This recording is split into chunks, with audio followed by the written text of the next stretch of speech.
知识改变命运是当今世界主流的共识。2500年前的婆罗门教，也就是现代的印度教，却用一套祭祀万能的逻辑，让70%的人深信不疑。当佛陀喊出众生平等和要理性的超前理念时，为什么始终是边缘教派，甚至后来在印度几乎灭绝？今天我们将揭开一段颠覆认知的宗教博弈史，看看婆罗门教的统治密码，探秘佛教为何边缘化，还有目犍连如何在佛陀指引下7天证阿罗汉。让我们穿越2500年，走进这场思想的较量。虽然1250人的比丘团队已经建立起来了，信众也有好几万，然而并非所有人都崇拜佛陀。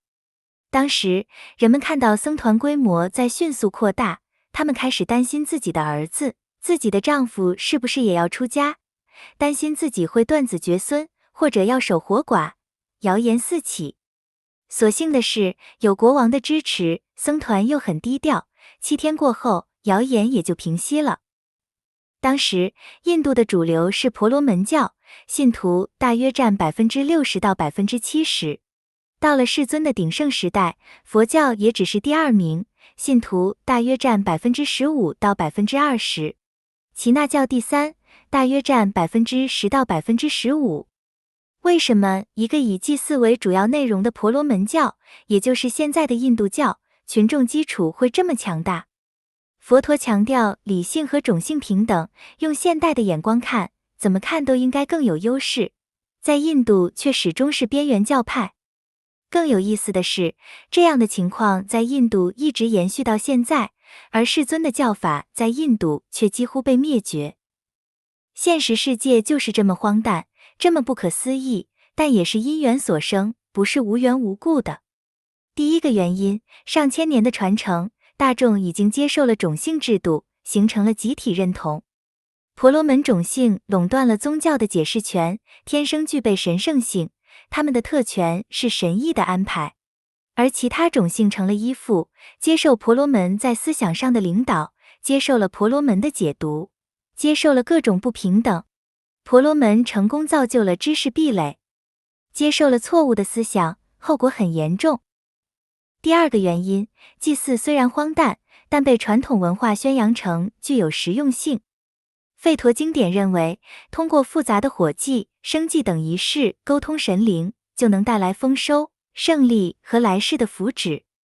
祭祀成了每个人生命周期的刚需，从出生、结婚到死亡，每个阶段都需要婆罗门主持特定仪式，像出生礼、婚礼、葬礼。祭祀被视为消灾祈福、维系家族运势的必要手段，民众难以脱离婆罗门的服务。这种仪式化的宗教实践在农业社会中深入人心，覆盖了从贵族到平民的广泛群体。有人可能会问了，几千年来，没人发现祭祀是无效的吗？就没有一个像皇帝的新衣里的那个小孩吗？有呀，佛陀就明确说了，祭祀祈祷是无效的，怎奈何没什么人相信。而且这里面还自带着一套恐吓机制。婆罗门教宣称，祭祀失误或不敬会导致业力被污染，祭祀不灵，那是你的失误或者不敬导致的。民众因恐惧后果而被迫遵守祭祀规范，强化了对婆罗门的依赖。先别嘲笑三哥的文化，这种现象在汉地、藏地和台湾都很常见，而且也都自带着这样的恐吓机制。亲，你不要乱说，不要乱想哟，会下地狱的哟。老祖宗说的东西怎么会有假？所以谎言能延绵流传几千年。第三个原因，王权合法性的背书。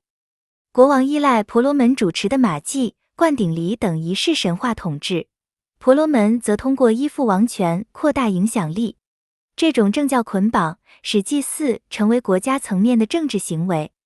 只要稍稍把神灵的名字改，这招在全球通吃。第四个原因，多神崇拜的包容性。婆罗门教将各地原始神灵纳入梵天、毗湿奴、湿婆的体系中，地方神灵或者圣者都被视为主神的化身。连佛陀、上帝和耶稣也都成了某神的化身，既保留了民众的传统信仰，又强化了婆罗门作为最高神代言人的地位。这种灵活性使其比单一神教更易吸纳多元文化。这种现象现在在教内也非常常见，谁是某菩萨的化身，是某佛的再来，这招是从婆罗门教那里学的。第5个原因，经济基础的支撑，祭祀背后的经济学。婆罗门通过主持祭祀获取大量财物，像牲畜、谷物、黄金，形成稳定的经济来源。富裕的婆罗门家族甚至拥有土地和依附民，成为地方势力的一部分。婆罗门种姓是世袭的，形成代代相传的宗教职业集团。这种稳定性使祭祀传统得以延续，避免因人员流动导致宗教影响力衰退。以种姓制度固化宗教特权，以文化垄断维持思想统治，以实用祭祀绑定世俗需求，以政治经济联盟巩固社会根基。这就是婆罗门教几千年来强盛的统治密码。和婆罗门教一对比，佛教与耆那教就显得很小众了。我们制作了几百集视频，尽量以通俗易懂的话来解说，再加上视频的呈现，但播放量还不如直播带货、搞笑视频的一个零头，也就1%、1/1000的级别。这是对大众的吸引力上肉眼可见的差距。佛陀讲的五蕴非我、无常、四圣谛、八正道、中道，这些概念很抽象，有哲学思辨的味道，有明显精英化倾向。对于普通民众来说，不如婆罗门教的祭祀仪式来得直接。你就告诉我，往功德箱里投多少钱，烧几炷香，我就能赚回多少倍利润，这不来得更简单直接吗？在中国也一样，真实的内容没人理睬，但简单粗暴的忽悠，人们却排队往前拱。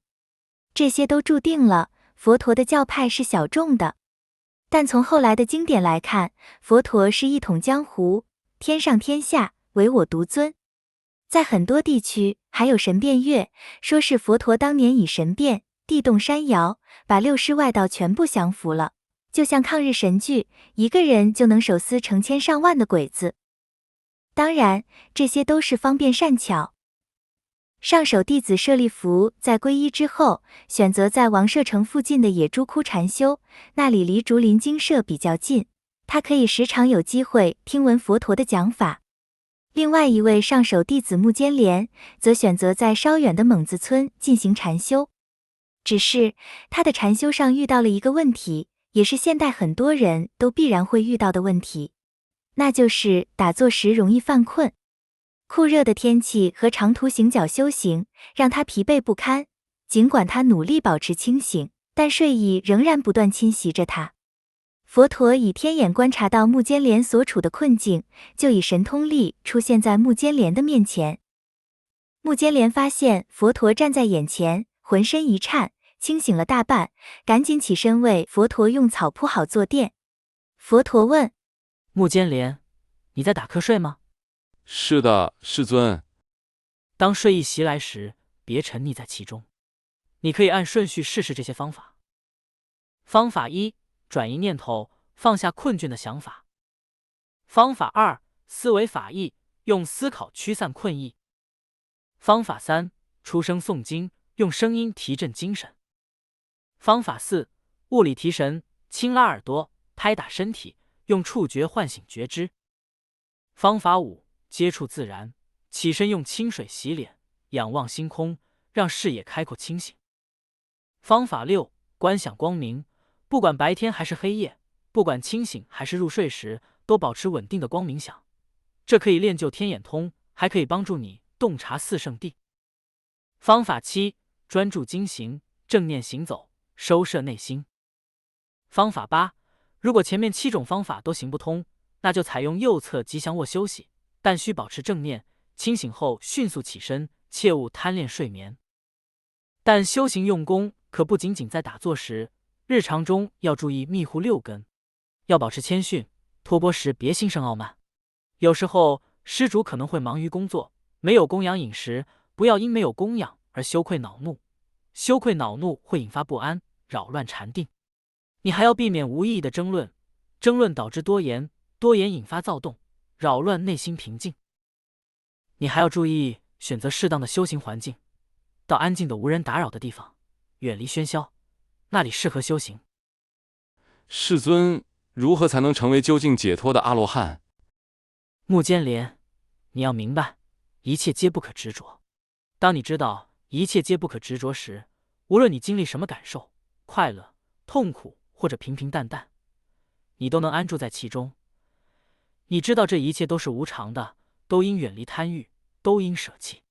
由于不执着世间的任何事物，心无恐惧，就能到达究竟涅槃，你就能自证自知，我生已尽，梵行已立，所作皆办，自知不受后有。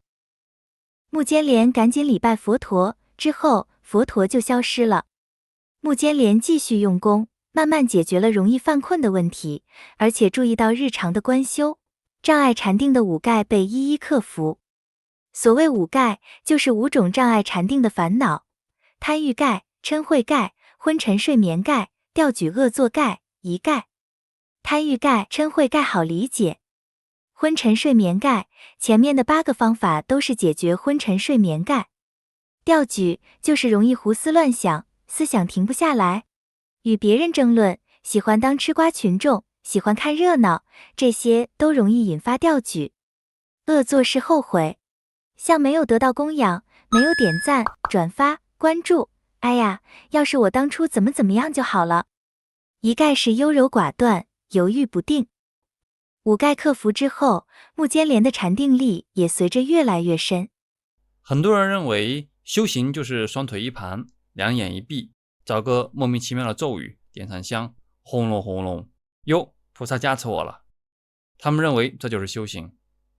很多西方人也认为正念就是冥想，其实冥想只是正念的一小部分。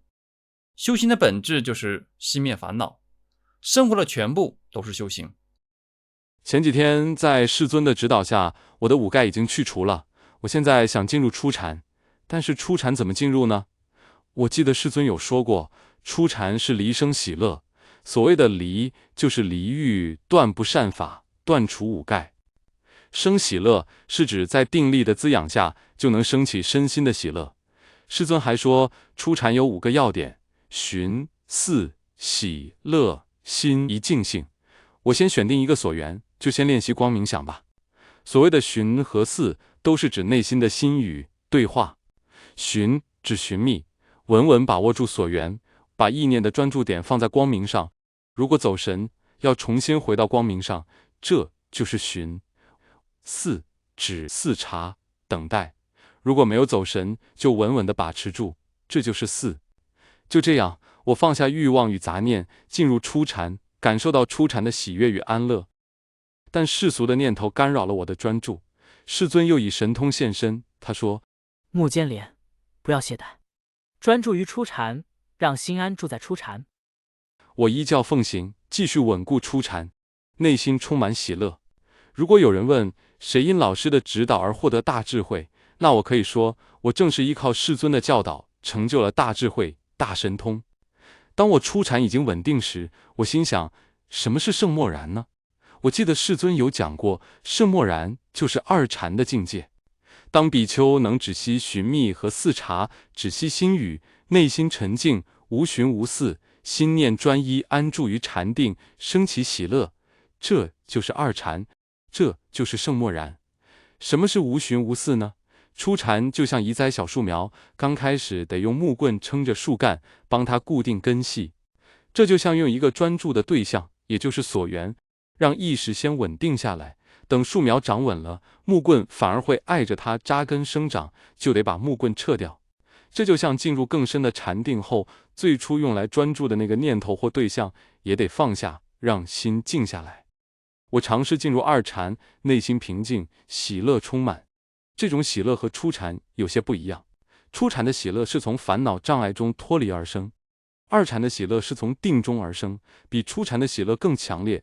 就像洗澡的时候，初禅是洗澡开始时热水从头上落到身上时产生的畅快，二禅是身体泡在温泉里，全身心都沉浸在温暖的水中，感觉每一个毛孔都张开了。虽然我进入了二禅，但世俗念头干扰了我，这时，世尊再次以神通现身，提醒我不要放逸。就这样，我稳定了2禅，又进入了3禅和4禅。之后我又不满足仅仅是色界定，我又进入了无色界定，安住在空无边处定、想无边处定、无所有处定、非想非非想处定。这一路上，世尊也一直在护持我，提醒我。有会员问，3禅是离喜妙乐，这喜和乐有什么区别？我怎么能做到离喜妙乐？喜是活跃的，带有波动的情感色彩，通常从五感出发，比如听到什么、闻到什么、身体感受到什么，类似多巴胺驱动的兴奋感。乐是平静、满足、安适的感受，通常是心上的，类似内啡肽或催产素带来的平静满足感。如果仅仅靠打坐冥想，通常很难证阿罗汉的，因为很容易陷在禅定引发的乐受中，认为这就是了。但佛陀一直在给目犍连开小灶，时时提醒目犍连就在7天之内证得阿罗汉果。有问题到星球，我有问必答。从摩揭陀国的竹林精舍到现代都市的冥想课堂，人类对解脱的追寻从未停止。但婆罗门教的统治密码却以新的形式延续着，用仪式替代思考，用恐惧绑定信仰，用速成承诺掩盖真相。真正的修行从不是逃避生活的香火交易，而是在柴米油盐中关照贪嗔痴，在人际摩擦中练习为人处事的智慧。当我们看懂五盖如何困住在写字楼里焦虑的现代人，另外还有如此多的人在跪拜神灵，我们就能知道，真正难的是放下内心的偏见和惯性。下集再见。